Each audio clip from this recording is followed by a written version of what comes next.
back with Hash Talk with Hash Pine Friends. Thanks for joining us, everybody. As always, I've got my co-host, Brian Turk Wizard, over here to help me out. Hey, how's it going, everybody? But we have a very special guest in the house tonight. We got Mr. Solvent himself, DJ Selecta Nikka T. Yo, what's good? Good having you in the house, man. Essential extracts, good to go, man. Look at you with that big split starting early. I like that. I'm still just trying to get my head right. I just pulled up. Yeah, no, good deal, man. We're glad to have you in the house. You've done a lot of things in the past couple of years. You've launched the solventness community for sure. If it wasn't for some of the things and techniques that you've developed over the years, there would be no solventness as it is right now. So thank you very much for what you've done, and thank you for your service. Right on, man. No, I appreciate that. Thanks for having me. And you know, it's not just me because, you know, although I might have, you know, started this direction and pushed people in a certain direction, there's so many people that have been, you know, really pushing the boundaries of what I thought was possible. So, you know, big up everyone else who's pushing the education and continuing to push that education. Good. Right on. Well, let's get a little bit about background on you. You know, Mr. Hash Solventness. What was some of your first positive hash experiences? What led you to want to pursue a life in hash? Yeah, well, I mean, cannabis in general has just been extremely prevalent in my life. Growing up in Northern California, cannabis was just around, you know. I've been really blessed to have a supportive family. You know, back in the day, it was like, yo, you got to get a real job. You know, you can't keep doing this the rest of your life, you know. You know, as it progressed and as the industry progressed and as I started getting taxed paychecks, you know, my parents were like, whoa, maybe you can do this the rest of your life. And they've been supportive ever since. They were supportive even before. You know, they just wanted me to be safe. So, you know, big up my folks for sure for always being there and being supportive. In Northern California, you know, and then from there, you know, I mean, as far as I can remember, I've just been smoking herbs. How was the and hash I wanted scene to get higher. How was Northern California hash scene? I mean, like in the days that you were out there, was the hash hidden? Was there the homemade stuff, or was it just still import? No, Northern California was like a big mecca. You know, most of the bubble hash that people were getting back then came from Northern California. Okay. Or Oregon, or you know, the West Coast. Really, a lot of that product, water hash products, were coming from Northern California. So being from up there, you know, we just always wanted to get higher. That's really where hash came into play. You know, before I started rolling hash spliffs, before I even really tuned into how to make it or the European market, we were putting bubble hash on top of our bong bowls and on top of our bowls, you know, our pipes and stuff, because we wanted to get higher. And, you know, then it was all about finding the best melt and the coolest looking, coolest looking concentrates, coolest looking hash, the lighter colors, the ones that smelled more specific to the strain, you know. Around that time, sour diesel was really popular, you know, and so when we found those water hashes that smelled like sour diesel, those were what we went to, you know. I remember those days of competing for the meltiest product, what bubbled the fastest, and we are like, well, you got to put this in a pipe. You can't just put this in a pipe or a screen. It's going to go right into your pipe. That's what we wanted. Yeah, and that's what it actually became. You know, after we were looking for the flavors, then we wanted like that super full melt because we stopped smoking it on top of bowls. With weed, we started smoking it more on screens. And that, you know, started coming into play. We wanted the meltiest stuff. But before that, like, we just wanted to see it bubble. We were just stoked that it was bubbling. It was something cool to watch and pass around with your friends. You know, one of my old school friends that I, you know, first was smoking hash with, Dana and Jim. Dana just texted me yesterday. Jim texts me every other day. I love them. You know, I still am in contact with some of those first times that I was smoking hash. Early on, what was this? This must have been like high school. Some import hash? When I should have been in high school, because I didn't really go to high school too much. But around that time, I was at the junior college. Was your first experience an import hash, or was it a No, it was local. It was that's great. Yeah. That's super dope. Who were some of the was. Yeah. first inspirations and people you had to look to learn how to make hash. Yeah, so that really, once we started getting really into it, I started looking at Amsterdam. You know, Okay. first and foremost, I didn't know about people, to be completely honest. It wasn't like, I have to find this person. It was, I need to go to Amsterdam. And then, you know, so the very first time I went to Amsterdam, which was, I don't even know, it must have been like 99 or 2001, somewhere in there. The first time I went out there, that's when I was told that I need to find this person named Mila. Yeah. So, you know, that first time we just heard about this, you know, Mila, the hash queen. By the second time I went out there, and that first time I definitely met with her, you know, and went and sought her out at one of her first warehouses. But by the second time in 2004, I like grabbed her and I was like, I need to know everything. I literally locked her down, and I had her, you know, inside of her warehouse. I would just go there every single morning. I was pretty much sleeping there. I was like passing out with a hash split. She could outsmoke me for sure. Still can outsmoke me today.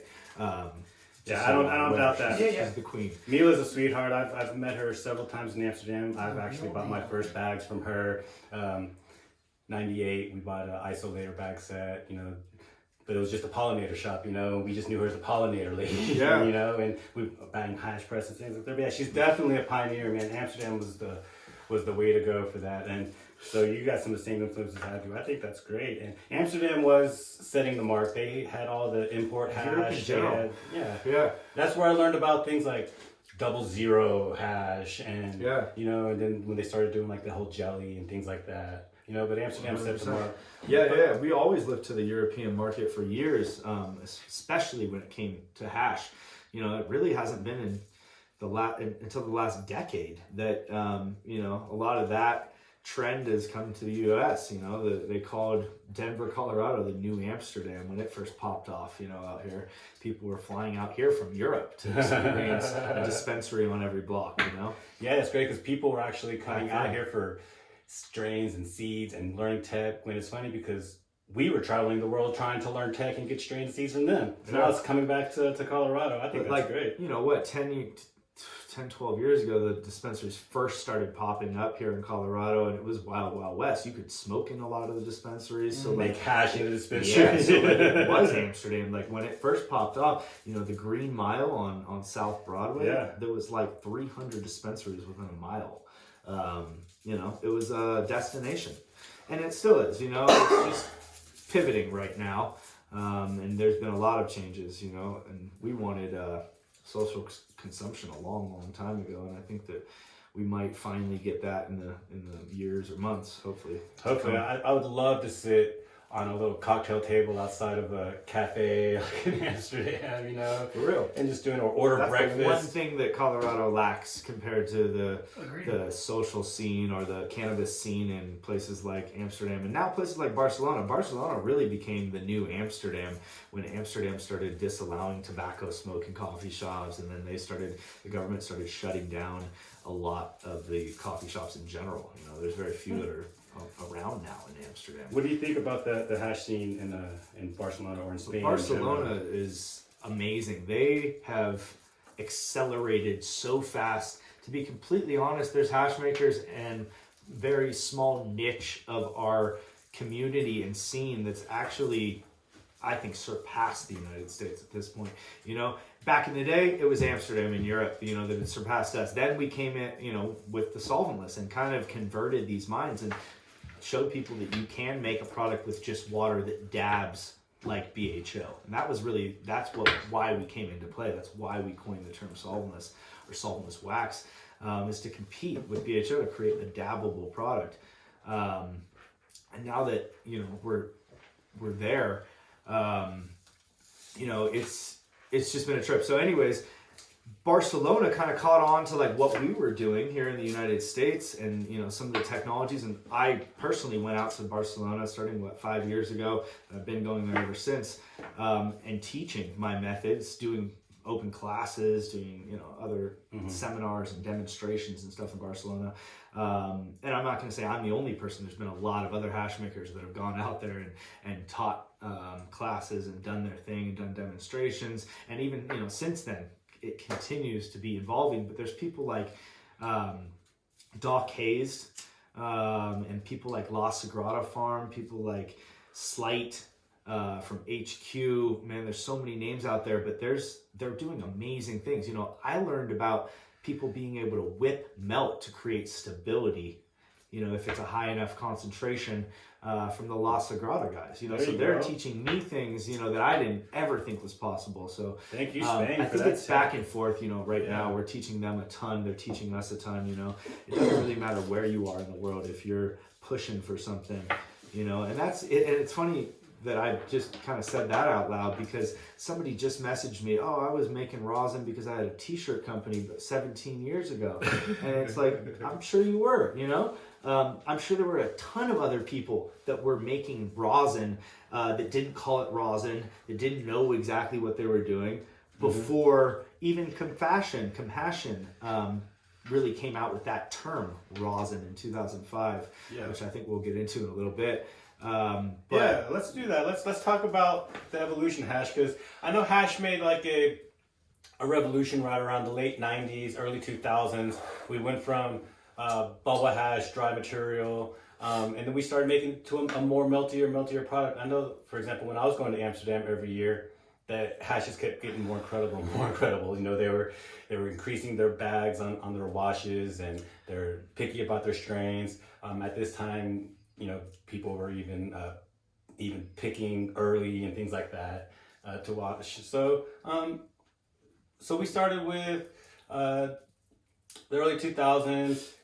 You really started seeing the birth of like Cannabis Cup was already into like its 10th, 11th, or 12th year.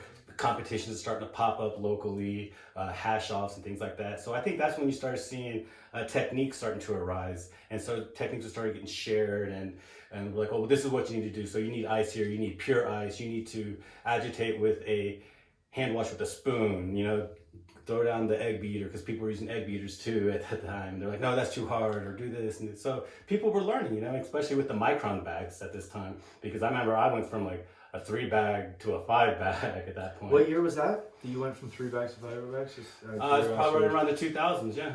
Okay. And I bought my first bubble later was 2004 in Amsterdam. The blue one, right? Yeah. And we bought 2 of them. Yeah, she probably released those in probably what, 2003 maybe? Yeah, so that's where techniques started to come on more, you know. So we're like, all right, timed washes, colder, you know, testing your water, and we started getting better product off of it, you know. And then once the internet hit, everybody started sharing their techniques. I mean, this was just crazy. I mean, I was on forums, I was moderating, I was just learning everywhere. The stuff that I was getting back from Amsterdam and California at the same time, we could bounce them off each other. Things were just going through the roof, man. And then you start getting technology from machines and automated washers, and they start getting bigger, you know. So the original bubble layer was just like a little 5-gallon machine. And then you had the 11, 12-gallon RV machine, the Koblenz machine. Oh yeah, remember that? Oh yeah. That thing was just like way too aggressive. Right. I remember like you could buy them for like $79 or whatever. From a camping store. Yeah. That's what I did. Like $79. Like, so you really wanted upwards of like, some shops were selling them for $150 or whatever. But like you could find them cheap, and so you really wanted it to work. But like every single time, I'm like, fuck, I'm getting green hash. Yes. Damn it. Yes. You're right. This thing is just aggressive, and like it's that slight difference of agitation, the slight speed, you know, variation that we've attained from, you know, other products along the way. You're absolutely, and those are the types of techniques I'm talking about, from the times of how rough we're beating it, you know, and even from the work bags that we're using. So I remember it was right around that time I got my first Zip Crow bag from Aqualab. It was like, try these. Bro, it was great. And they're like a little pyramid bag, you know. Yeah, I didn't know even. And then they were like, yeah, you throw some ice in your work bag, you know, like tips, you know, little things like that help out. Yeah. I remember the ice in the work bag. I still to this day don't put any ice in the work bag. No, not needed. No, I don't know. I create more surface area. you know, I feel like if maybe I found that cultivar that like the heads really didn't want to fall off on that first run, maybe I'd toss some ice in, you know, like some of the OGs and stuff like that. Yeah, I don't know. I tend to use more like 3 or 4 bags rather than putting ice inside the bags. Okay. Probably get a better saturation without the ice inside the bag. I don't know. You know, I think it's just, there were 2 different ways. You know, back in the day, I think that some people were putting ice in the bag. I remember, you know, people talking about it. And I think I even had a phase where I was putting ice in the bag, to be completely honest. I had a liquid nitrogen phase.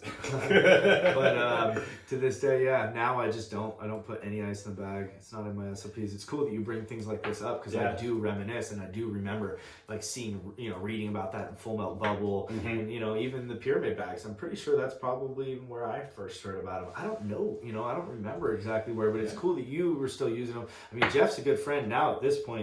At Aqualab, and you know, he's been hooking us up for years. Yeah, it's literally the wash bag that I've used for over a decade now. Right. And every single time I text him, he gives me a new discount code. So like, for real, like it's been 10 years you've been giving me a discount code, bro. Thank you. Hell yeah, that's awesome. And I love the way that his zippers lock up. You know, you don't mess up your wash. Yeah. Great innovative thinking. All the guys at Aqualab, there's a lot of things that they've innovated throughout the years for the dabbing community. So thank you, Aqualab. We appreciate that. Yeah, so just little techniques and tips that were passed on from processors throughout the years really helped accelerate the movement, you know.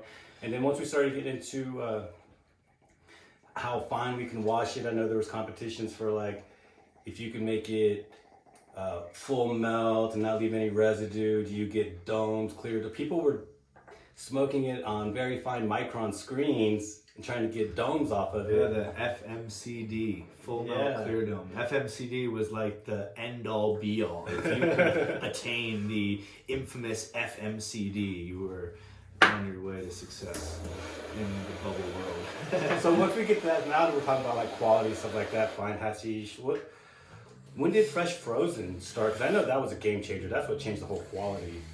Yeah, and like I don't remember hearing about it before this, you know, and so you know, maybe there's people, you know, up in the hills of Humboldt or Mendo that were freezing their crop because they wanted to store it, you know, for, you know, the rest of the season basically, you know, or washing it, but that just didn't talk about it or weren't on forums, you know. But the first time that I ever really heard about fresh, to be honest, it didn't have that word associated with it. It was this guy getting on, this is Facebook days. This was this guy from like the very beginning of Facebook days, like 2000, I don't know, 2009 to 2011.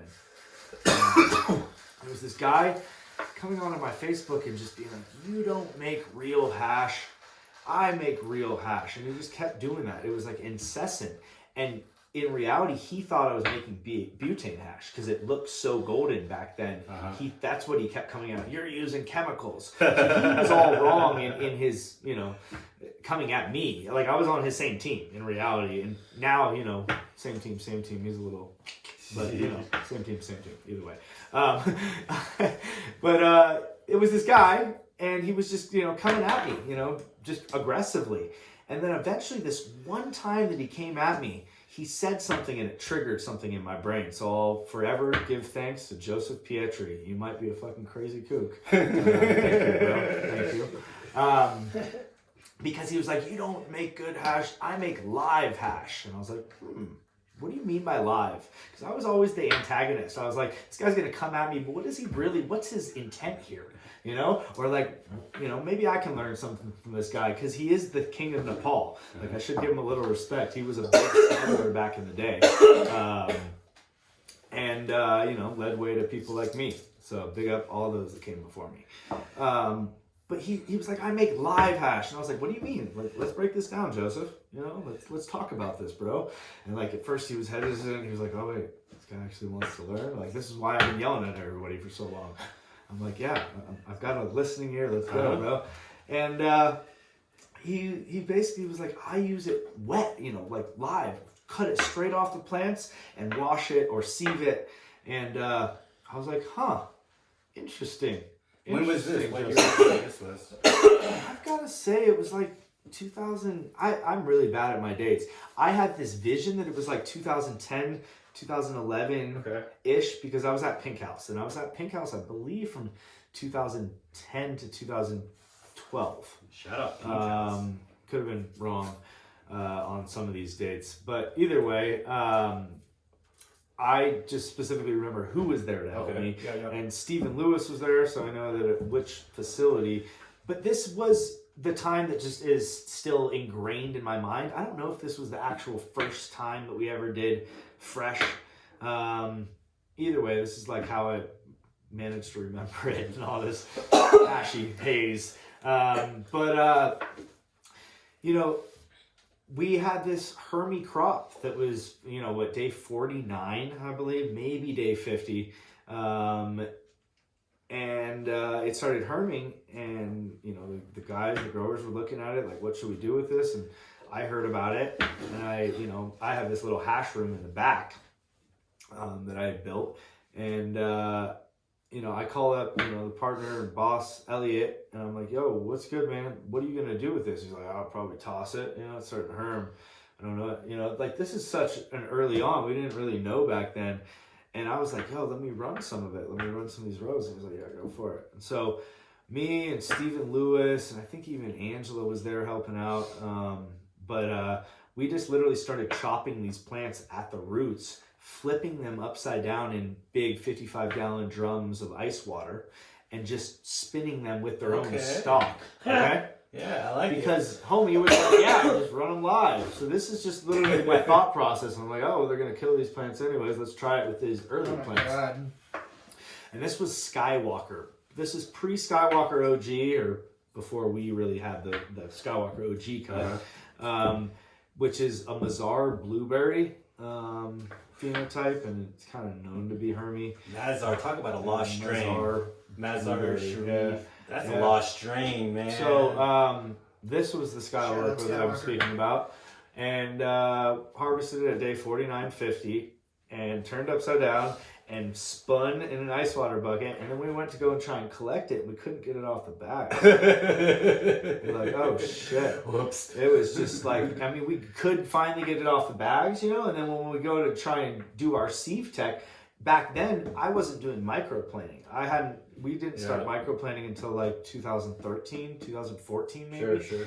And big up Matt Rise, for the microplane tech. Yeah. I was sieving because I had this thought pattern, from Mila and from these other people. And so that's what I was doing. When I went to pull the water out, because we would normally dampen it from the bottom with a paper towel just to wick some of the water out. That's when it would stick to the bag. I'm like, all right, fuck, we can't do that. So let's just scoop it. So we had to have a little bit more water in it to even get it out of the bag. It just pucked up immediately. Yeah, and then we couldn't get it through the sieve. It would bubble gum, as we would call it, where it just turns into a fucking big glob of oil on the top of the sieve and nothing goes through. And you're like, okay, the sieve tech is not going to work for this.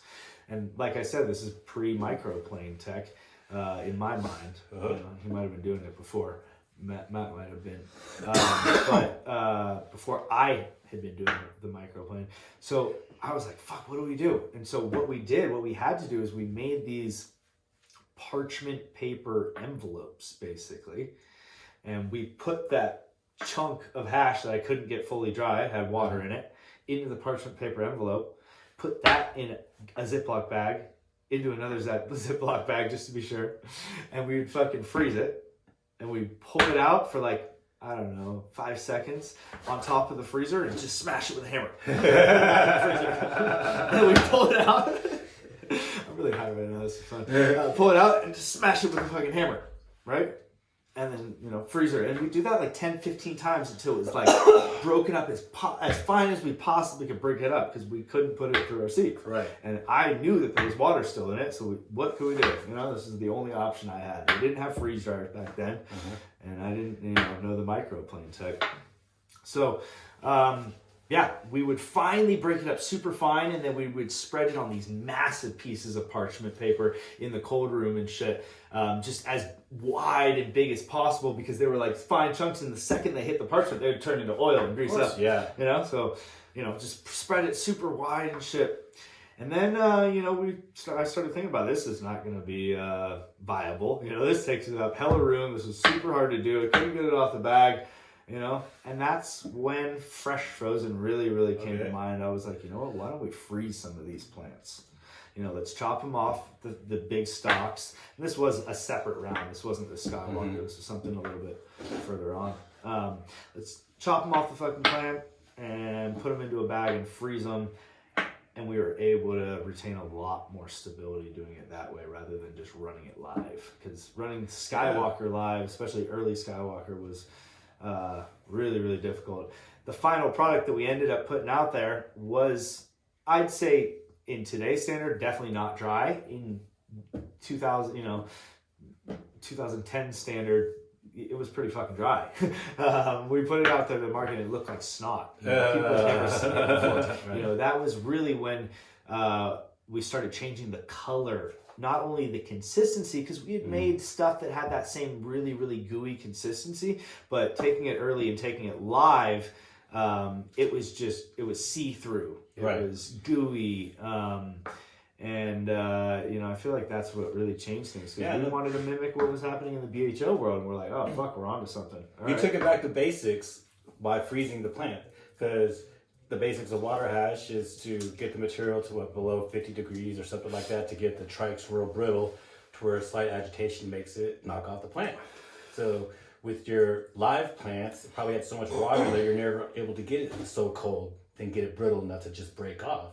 So go ahead and put it in that state of frozen and wash it and brittle it, have it come right off with a light wash. Yeah, like I have this weird, I don't know, I'm going to have to like consult with my buddy Darwin, because we were making hash back in like 2001 to 2004 together. Yeah, 2001, 2004, well, it's been a minute. And we might have even done like some type of fresh batch back then, because I even remember like when I was in this apartment complex in 2002, Taft Street Apartments, we had a homie from Atlanta. I'm just reminiscing right now, sorry. No, go on. I had a homie from Atlanta, or my roommate from Atlanta. He was like, yo, bro, one of my friends is like in like legal trouble and he's got to take down this whole fucking room. Like, can we store it here? And I remember being like, sure, bro. Like, yeah, you store it, whatever. It's your room. I didn't realize the extent of this situation, you know. I'm like, 2001, I'm in college and shit. We're living in these apartments, and I was selling weed, you know, of course. But this dude starts bringing in like huge trash bags. This might be the first time I've talked about this publicly. Huge trash bags, like 30 of them, of all wet plants that have already been bucked off the stalks. It was just like these big fucking colas and some, you know, big stems and stuff on them too. I don't know. I wouldn't even know what the conversion would have been back then, because it was all wet. Like the dude chopped down a whole fucking garden. Like he must have had like 20, 30 lights or something and done really well, because everything came over to this apartment complex. The whole apartment complex across the street knew, you know, like the whole place reeked.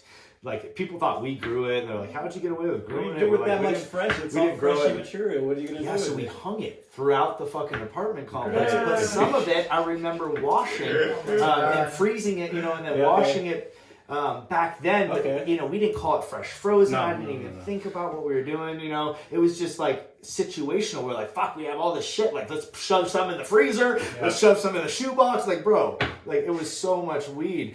I mean, I ended up paying the mod or whatever, the RA. We had like this hallway, like, you know, they always appointed, it was an apartment, but it was basically like a dorm. Right. They appointed somebody to kind of watch over the apartment. I remember giving him microbrews and being like, sorry, bro, here's like, he liked beer, he didn't like weed. I'm like, here's just microbrews. Sorry. My first experience with frozen, because it could be right around the same time. So I went to Canada. I went to Vancouver. It was October 2003. I went there to buy seeds. And I went to Kind Seed Company right next door to like Cannabis Culture, the bookstore and all that stuff. And I go in, buy my seeds, and they take me to another office upstairs to complete my purchase. And then I'm like, they send me some bags too, some bubble bags. And then they're like, I was like, yeah, I'll take the bubble bags. I got the big set.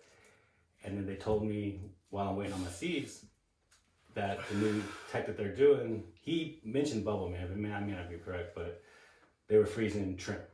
They were like, yeah, take all your fresh cut trim and just throw it in the freezer and then process it.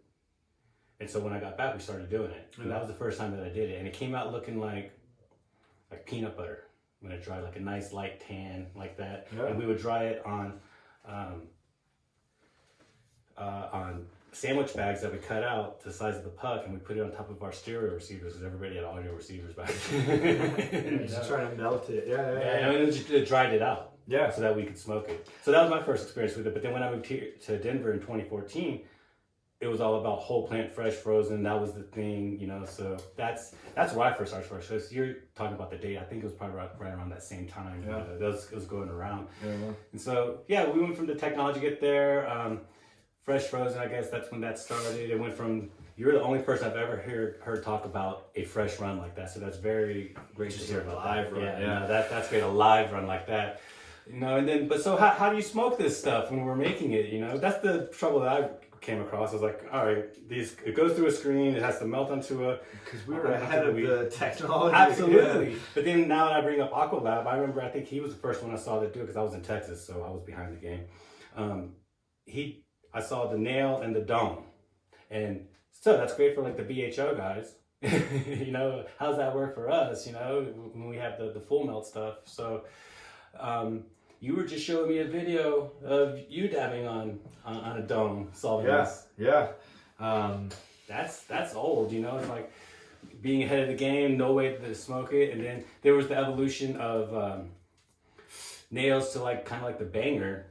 And then when I moved out before the banger, I feel like before the banger, there was this phase where we were using, you know, nails. Because the e-nail even really came before this, like, quartz banger and all that, right? Yeah, Highly Educated also had that, like, adjustable one. So I was kind of dabbling in the BHO in the early 2000s, and my homie owned a smoke shop, and here, try this, and he literally hands me, like, an oil meth pipe, you know? And he's like, this is work. I was like, okay, so I drop it in there and I heat it from the bottom. I'm like, yeah, this works. I'm smoking oil. This is why I'm not wasting it. And they had those metal ones with the little like it was like a vial you were supposed to heat up with a torch. Yeah. Like I remember. There was those. The problem with the little oilers was I got reclaim. We didn't call it reclaim back then. But it's like, I got oil on my teeth. I don't want to waste it. So he gave me a longer one, and then I got a curlicue one. Then I've got a stack of these oil pipes I don't want to throw away because I don't want to look like the neighbor crackhead throwing them away and stuff. But then he handed me one that it was curved and went to a bong with an O-ring. Yeah. So it actually went through water. That was a game changer there, you know. But still, when we make the good solvents and stuff, we had no way to smoke that, you know. Yeah. And then then e-nail started coming out. But and there was this stack like right before like the bangers really took off. I feel like maybe it was around the same time where we would put a screen, you know, a titanium screen on top of the e-nail. Kids started calling it Jermichael. There were all kinds of weird, you know, Michael Bublé. They were calling it all kinds of crazy terms for that tech. If you will. I remember those. You put it right on top of the e-nail. So I mean, the tech was so hot. I think Fletcher really. I think Fletcher's been so innovative. I'm pretty sure Fletcher is the one who actually innovated that tech. So big up Fletcher, Archive Seed Bank, Fletcher. But yeah, I mean, it got so popular that I started making screens for it. You know, we called them the Essential TI screens, and having cut, cut specifically for e-nails. Yeah. No, those were great. E-nail was a big game changer there. The banger, I remember Quave came out with that design, the slant top. That was a game changer there, and then when I saw you making flags, slabbing out the solventless. And the higher the quality of the solvents, the better, because you look at these flags and these that you're melting out, these slabs, you can literally see heads like swimming in their own oil and juices. You know, it's fascinating. Yeah. And like we were able to get like a clearer picture of the melt, you know, and we were able to make a very uniform, flat, you know, flag of hash. This is pre-rosin, mind you. No, This is just when we were creating such high quality hash that we wanted to get it to melt as clean as possible on these nails and on these screens and all these technologies before, I remember it was a race to get the better hash. Like, so you mentioned earlier sieving and microplaning.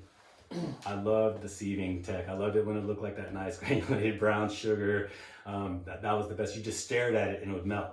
That's what I loved. And then slapping it out, it was real satisfying. And then the microplaning was good too.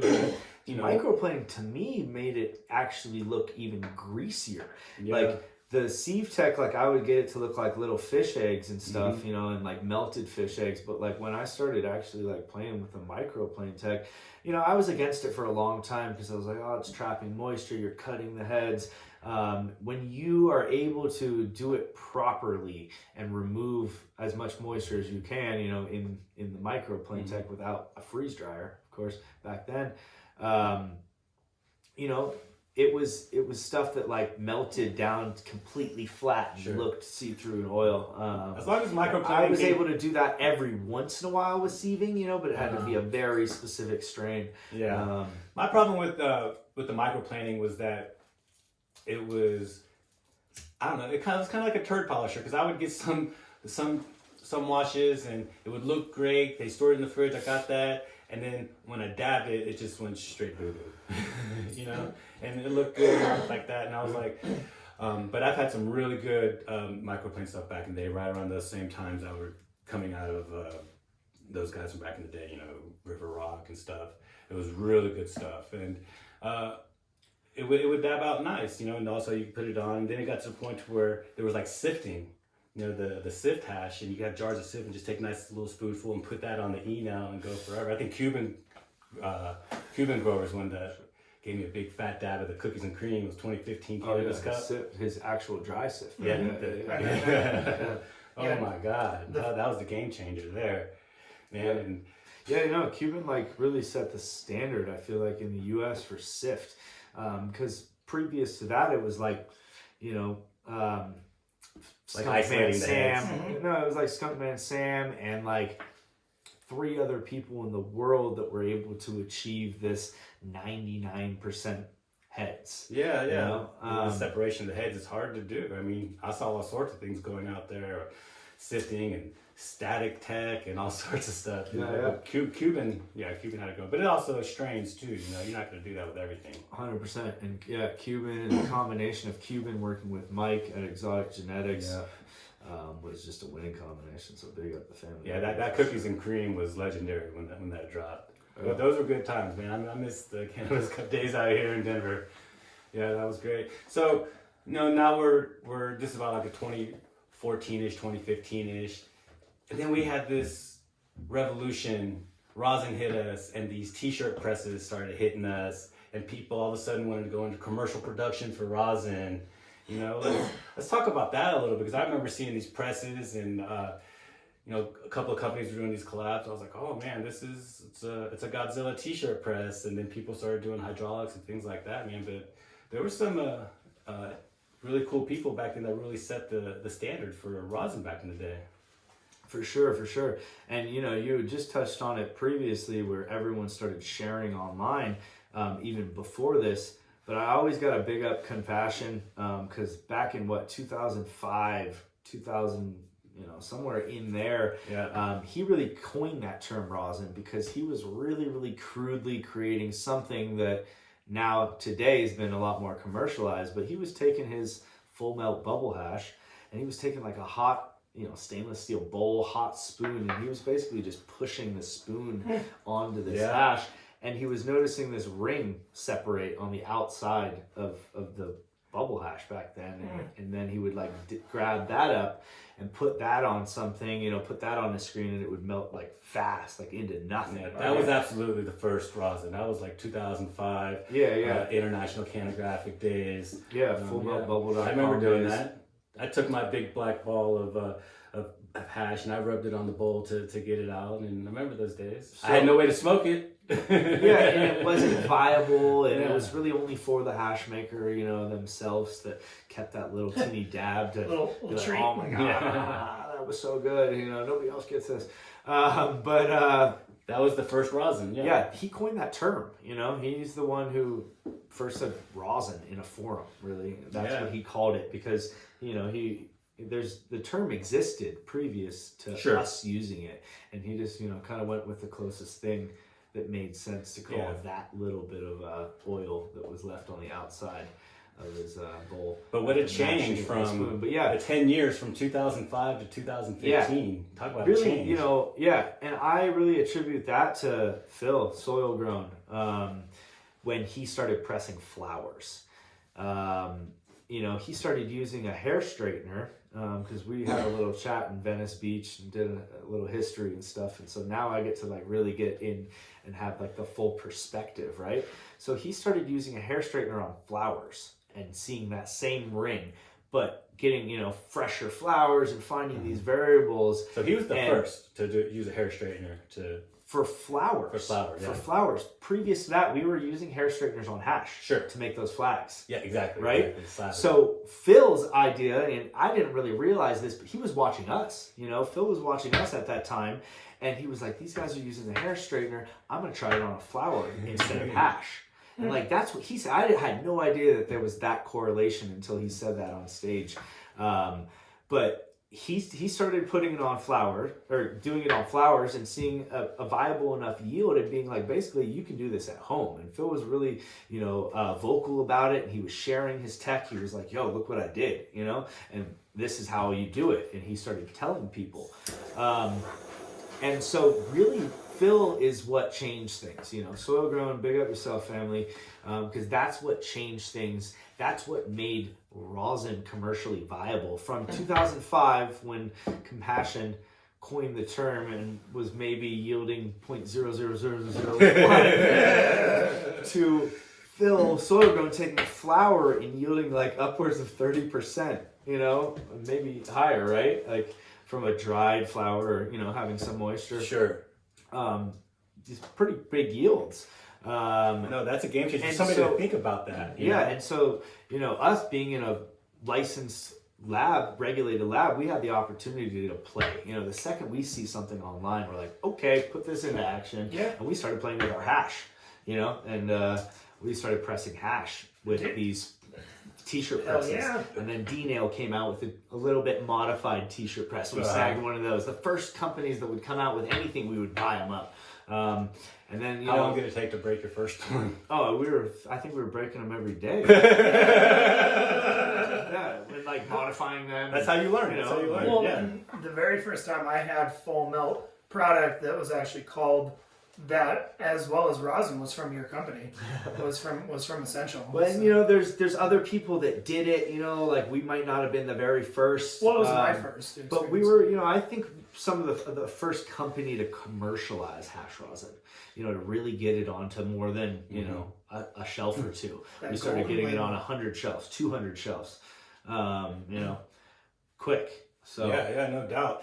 So I was blown away. It was. I mean, we really don't give enough credit to it, but those crappy T-shirt presses that you still see people trying to get rid of, that's what set the rosin revolution. So hair straighteners, bro. Hair straighteners. But we started getting low temps. Lots of oil and lots of rosin out of these things. So now you can start doing R&D on products. So now we've got things starting to hit. So there's rosin cartridges, different types of cures that were, warm cures, cold cures, things like that. The solventless diamonds and THC. I remember seeing some pictures of you guys seeding product and watching a diamond grow. I was like, man, these guys are off the chain. They're making diamonds out of solventless. I remember you were the first solventless cart that I saw. I remember reading that in a magazine. I was like, man. Then then we have terms like mechanical separation for separating THCA and things like that. If it wasn't for this damn hair straightener, we wouldn't have all that right now. Yeah, no, and there were big companies that came into our lab and gave us free product. Basically, they were like, "Yo, we have this lab, we have the ability." So everyone was giving me product, not usable product. I'm talking equipment. Everyone was all big equipment manufacturers. Sorry. Sure.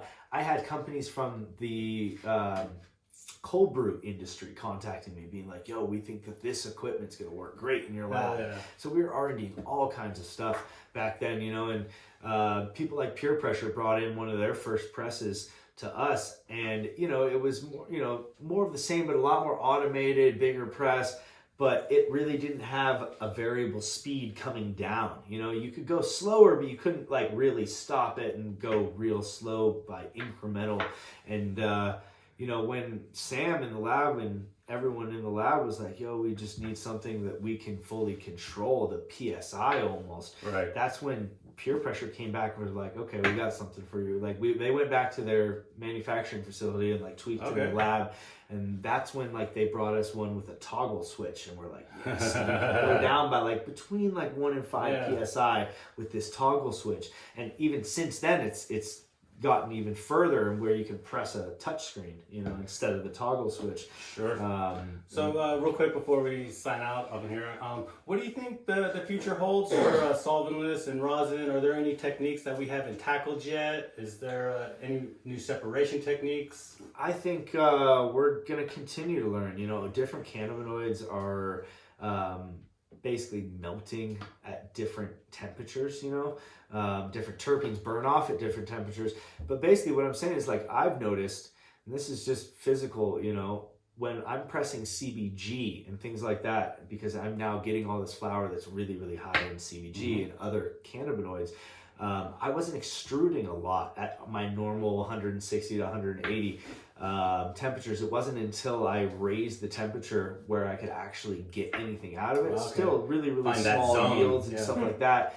And you know, obviously you have to find this balance, because the higher you go, you know, and CBG also boils at a lower, I think it's a lower boiling point. Sure. So like, you don't want to burn it. Yeah, back off. You know, No, that's so I don't know. That's just what I've been playing with. I don't know the science behind all of it. I feel like terminology and all in reality right now. I'm lit, but cannabinoid isolation is definitely where it's at. I think that there's going to be different things in that realm, you know, and really tailoring different cannabinoid profiles with different terpene profiles to, you know, cocktails. Create specific, you know, needs or tailored, specifically tailored. I think that's great. Yeah. Well, good. Well, thanks for joining us here. Why don't you tell the folks where you're going to have a presence at in these cities? I know you get around a lot these days, man.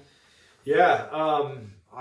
Right now I'm hanging out here in Colorado. We've got a couple labs we work with in California.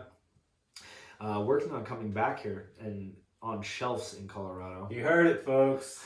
He's I'm working on it every day. And then I've got a big facility we're building in Missouri. I fly out there at the end of the month. Oh, nice. I'm flying to New Mexico tomorrow. Oh, man. You're everywhere. Yeah, projects everywhere right now. I'm just blessed to stay Congratulations. busy. Yeah, absolutely, man. It's a crazy time right now, and good for you. Good for I'm you, blessed man. to stay busy. Very happy that you're doing that for us. Well, thanks for joining us here at the Content Creation Studio for Hash Pine Friends. It was a pleasure having you on. It's always good running into you, my friend. Until next time we meet, my co-host Brian over here. Thanks, guys. Until the next time, we'll smoke again, folks. Heck yeah. Cheers. Cool, man. That was great. Thank you very much. Word.